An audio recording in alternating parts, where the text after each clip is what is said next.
সিনোয়ারের একটা কথা আপনাদের এখনো মনে আছে, মানুষ তো মরেই যাবে, আমি তো মরেই যাব, স্বাভাবিক মৃত্যুই যদি আমার জীবনে থাকে তাহলে আমি পৃথিবীতে লড়াই করার জন্য আসলাম কেন? কেন মার্ক টোয়েনের সেই গল্পের কথা বলেছি? ঘুড়িটা উড়াচ্ছে আকাশে, তার কাছে মনে হয়েছে, ঘুড়িটা উড়াতে উড়াতে ছেলেটাকে জিজ্ঞেস করছে, বাবা তোমার ঘুড়িটাকে আটকে রেখেছে কে?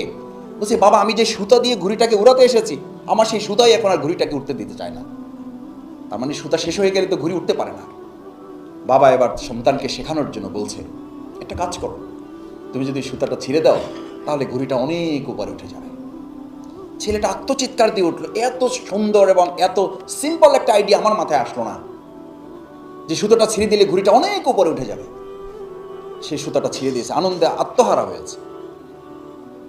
আমাদের ইহুদি নাসারা গোষ্ঠী, জায়নবাদ গোষ্ঠী, আমাদের এই ভ্রাতৃত্ববোধের যে সুতাটা আমাদের মাঝে ছিল, এটা ছিঁড়ে দিয়ে আমাদেরকে যার যার মতো করে যাকে আলাদা করে দিয়ে আমরা আনন্দে আত্মচিৎকার করে বলেছি,